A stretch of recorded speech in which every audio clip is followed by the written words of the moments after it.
En Guatemala ha comenzado la cuenta atrás para las elecciones generales del 25 de junio, una recta final cargada de presuntas irregularidades y tensiones tras la inhabilitación de 3 candidatos presidenciales bajo argumentos poco claros. La corrupción política y la impunidad han provocado que fiscales, periodistas y dirigentes sociales se encuentren detenidos o exiliados.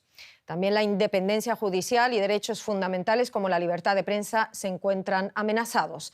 Distintas organizaciones, entre ellas Reporteros Sin Fronteras, advierten que la prensa es vista en Guatemala como una amenaza a la alianza entre actores estatales y privados para controlar instituciones y para el sistema de corrupción e impunidad que impera en el país.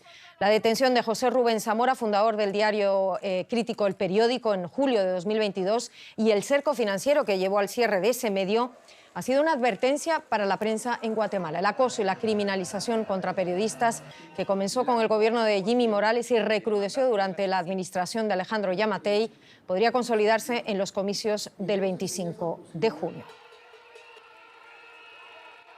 Y tenemos en el estudio al periodista guatemalteco Marvin del Cid. Junto a Sony Figueroa han publicado varios libros y han sido reconocidos y premiados por su trabajo de investigación sobre la corrupción en las altas esferas políticas de Guatemala. Bienvenido, Marvin. Hola, Ana, mucho gusto. Es un placer tenerte en el estudio. Vamos a ver tus investigaciones, tus relatos, tus 2 libros, donde cuentas también lo que ocurre en Guatemala, suponen una apuesta arriesgada. Te han costado denuncias, intimidación, hostigamiento. ¿Hasta qué punto llega esa presión? Bueno, obviamente nosotros como periodistas, por el trabajo que hacemos y por las constantes criminalizaciones y amenazas, nos ha tocado irnos del país por lo menos en 2 ocasiones en menos de 2 años.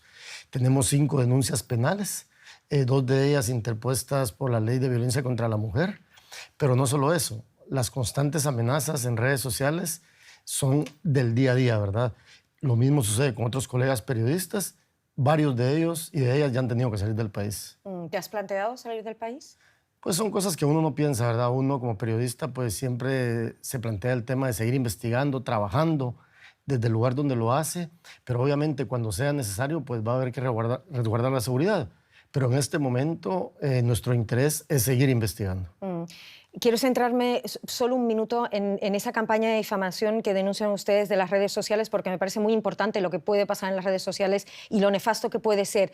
Algunas personas los han acusado de tener intereses con la izquierda. ¿Afecta esto su trabajo y su imagen, quizás? Pues obviamente eso es algo de todos los días, ¿verdad?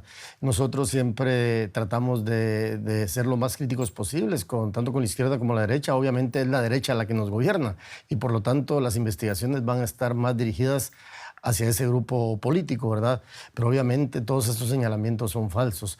Por supuesto que parte de las campañas de difamación y calumnia tienen que ver con eso, pero precisamente detrás de todas esas campañas de difamación hay organizaciones que se prestan a eso. Por ejemplo, en Guatemala está la Fundación contra el Terrorismo, que es una organización que trabaja prácticamente de la mano con el Ministerio Público.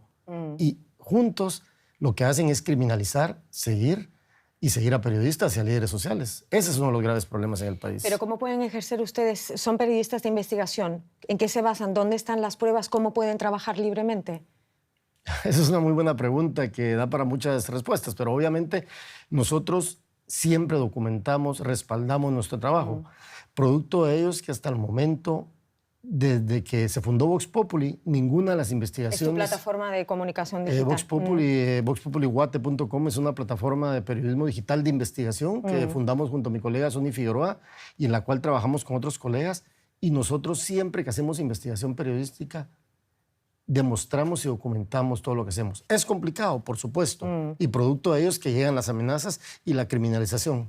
Me gustaría hablar de las elecciones. Tenemos unas elecciones importantes el 25 de junio. La Unión Europea ha expresado su preocupación por la suspensión de varias candidaturas. Por otra parte, tenemos a Suri Ríos Sosa, hija del dictador Ríos Montt, que se ha presentado como candidata a pesar de que su postulación fue denegada por una norma constitucional. ¿Qué podemos esperar de estas elecciones? Bueno, ese es uno de los grandes temas que se está discutiendo en la actualidad, que hay discrecionalidad por parte del Tribunal Supremo Electoral, porque dejan a una candidata, en el caso de Suri Ríos, como para que participe, pese a que tiene una prohibición constitucional, y no lo digo yo, lo dice la Constitución Política de la República de Guatemala, y por el otro, discrecionalmente deja fuera a 3 candidatos. ¿Por qué razón? Por razones políticas, por supuesto, ¿verdad? Pese a las exigencias del resto de partidos políticos, se le señala al Ministerio Público de estar manipulando las elecciones con el objetivo de favorecer a los intereses de ciertos candidatos, dejando fuera a otros. ¿Dónde queda la oposición en Guatemala? Bueno, ese es otro tema, ¿verdad? Que muchos líderes opositores también están siendo perseguidos, ¿verdad? Y por supuesto que eso también es grave. En el caso, digamos, de los 3 candidatos que dejaron fuera, Roberto Arzú, Carlos Pineda y Telma Cabrera, ellos han interpuesto acciones para que sus candidaturas se respeten, pero lamentablemente no se ha hecho eso. Y el gran temor de la gente y lo que circula, digamos, lo que se respira en el ambiente en Guatemala es de que se hable incluso de fraudes, ¿verdad? Es una palabra muy delicada, por supuesto, pero obviamente conlleva muchas cosas que han pasado a lo largo de estos últimos meses. Y a la conclusión que nos lleva es que el Tribunal Supremo Electoral no está garantizando las elecciones libres como quisiéramos todos y todas las guatemaltecas.